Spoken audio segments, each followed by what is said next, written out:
Where are my children? Alright, Wanda. Let's go find your children. Hello, this is Ken. I like making things. I love finding affordable ways to DIY a variety of things. Money can't buy everything, except maybe figures. I love collecting figures and recreating iconic scenes. Every figure deserves to shine on my display. So every week I ask myself the same question, and answer it by creating something I'm proud of. Join my weekly adventure by subscribing to my channel. Leave your feedback and suggestions down below. I often get inspired by your comments, and I hope I can inspire you too. Last week, I upgraded my America Chavez figure and made her signature star-shaped portal. Check that video out if you haven't already. As you know, Wanda is my favorite MCU character. My first Marvel Legends video was on Wanda, and since then I've done a couple more videos on the Scarlet Witch. I love my WandaVision Scarlet Witch. This was also the first time I started using my voice in my videos. And now, Wanda has an updated look in the Doctor Strange in the Multiverse of Madness. And this new darker look is growing on me, so I've decided to customize my Wanda figure to recreate her new look. Okay, now my precious WandaVision one. She's staying in Westview. I got myself another figure just for this. So, let's deconstruct this figure. I don't usually buy the exact same figure multiple times, but it's Wanda, so it's worth it. Okay, it's more like I love the WandaVision version too much. My heart will shatter if I ruin it. I feel more comfortable starting from scratch. I'm doing this before the movie comes out, so I only have minimal trailer and promotional footage to study. According to all the references I can find, it appears that the outfit's mostly the same, just darker. The biggest change to the costume are the sleeves. Now her sleeves extend from the torso all the way down to her hands, with a little piece that wraps around the palms. Her fingertips are now black due to the dark magic, it seems. And there are these crack lines on the chest area, as if her heart is broken due to the loss of vision and her children. She also has a darker, more sinister kind of makeup on. Most of these changes are cosmetic. The biggest challenge is making the sleeves look like they extend from her shoulders down to her hands. So, can I make it?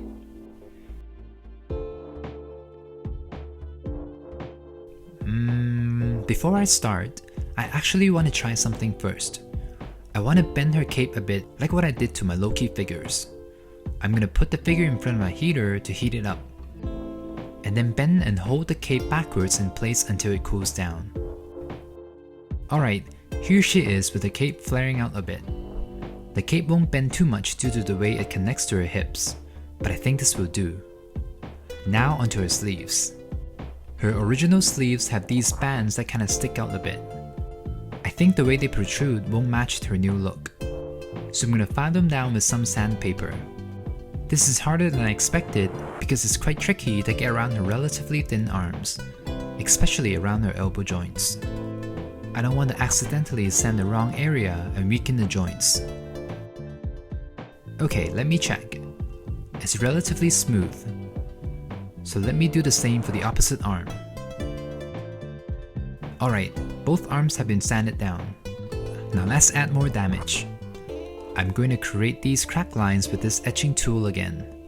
I used it last time on my endgame Iron Man. I like this particular tip because I feel like I have more control with this than a regular cutting knife. Gotta be careful here. I normally cut away from my fingers, but I'm trying to have the lines lead to her heart. If you're doing this, please be careful. Alright, now that all the prep work is done, it's time to paint. Hey, you may be asking, what happened to Wanda's gloved hands? The answer is, these are actually America Chavez hands. Poor Chavez. I borrowed her legs for MJ and now I'm taking her hands for Wanda. So first, I gotta match the skin tone by painting over these hands. Next, I'm mixing red with blue to get this dark reddish purple color. This is also what I did to deepen the red on my Spider-Man figures too. The goal here is to deepen the red on this figure, but this time I'm going for more of a purple red. At this very moment, Most of the reference images and footages I found are upper body shots. I think her cape is still somewhat red, but there's also a high chance that her cape is actually all black. I'm gonna leave mine mostly red because it would be easier for me to make it black later on than the other way around. And now, the most challenging part of today's video. Making her upper arms and shoulders look like they're covered by the same fabric and making those areas blend with her sleeves. I'm gonna build up the colors, starting with the purple, then adding some red to match the sleeves. I'm avoiding blending the colors completely because according to the reference images, it appears that her sleeves are made out of a lace material. So I'm gonna apply the paint by splotching them on with a dry brush, slowly building up the colors. I'm using the same technique on the upper body as well to keep the texture consistent. And now that I know how the colors apply on the figure, I'm gonna add those strap thingies that go around her thumbs. What are those straps called? Hand straps, wrist loops, palm bands? Okay, I'll stop. Anyway, I'm applying the same colors until they match the sleeves. Now onto the fingertips. I'm gonna add a small amount of black onto the fingertips and have it fade upwards. It's better to build up the color slowly here because black is difficult to undo. Well, now that I got black paint on my brush, let me just paint her pants and boots completely black. Alright, now that I got the body painted the right colors, I'm gonna apply some matte varnish over the arms to add a layer of protection from minor rubbing and scratches. However, I'm still going to be extra careful not to lift her arms too much when posing. The varnish won't protect the paint from being scraped off near the shoulder joints when the plastic bits are rubbing against each other. Okay, next. I'm going to apply a layer of glossy varnish over the upper chest area to differentiate the various materials on her costume. Her sleeves are made out of fabric, but her torso piece is more rubbery. I also decided to add varnish over specific areas. The varnish will add a bit of shine to the outfit, adding a bit more depth to the outfit and making it pop in a subtle way. Now onto the face. I covered up the forehead last time to reflect what was in the show, but this time I don't have to do that. What I want to do though is to give her a darker makeup look. Her eyes here look very kind, but one that has gone through a lot of trauma, and I want her makeup to reflect that. I'm gonna slowly build up the colors around her eyes. I'm also adding a bit of color on her cheeks to give her more of a gaunt look. And for her hair, I know Wanda is a redhead, but her hair changes color often. Sometimes it's quite orange, especially when she's using her magic. But other times, her hair leans a bit more towards medium blonde. It's really hard to capture that color, because if it's too orange, I find the hair taking the attention away from the face, but if it's too brown, then it doesn't look like red hair.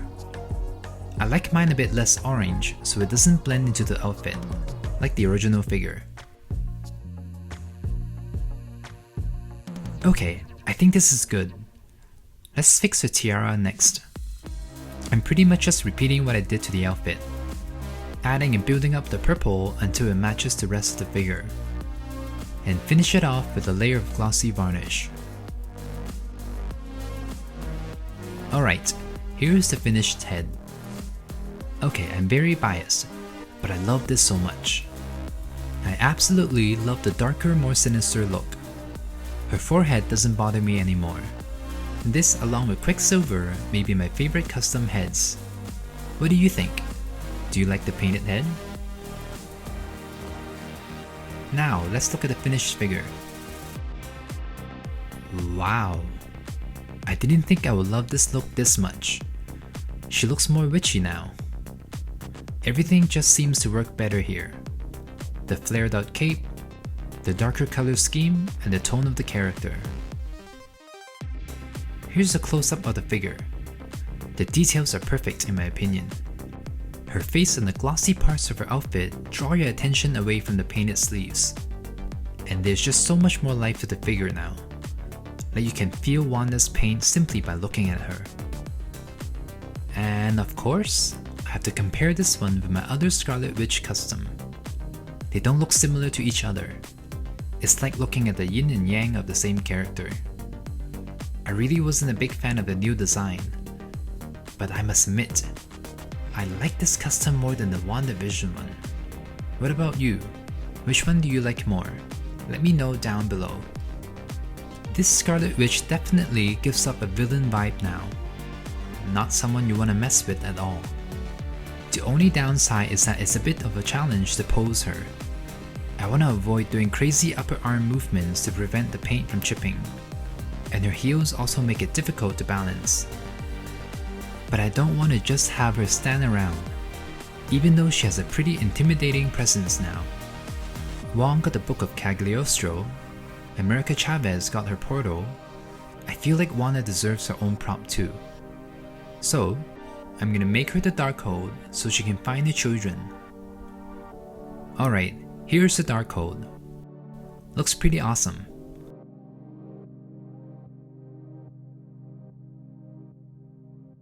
Let's give it to Wanda.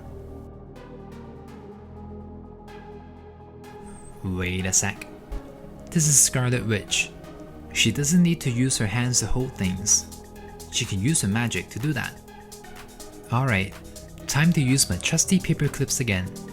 I want to make a swirly magic effect to hold the Darkhold. I love using glue gun and paper clips to make these effect pieces. These materials are quite inexpensive, and I can control the shape and thickness to my liking. Okay, I want the book to kinda float here, so I'm gonna need an L-shaped piece to kinda support it at an angle. I'm gonna use the corner of this packaging as a mold. That way I won't burn my fingers trying to shape it, and I can just peel it off once it's dried. Alright, here it is. Let me attach it to the main piece.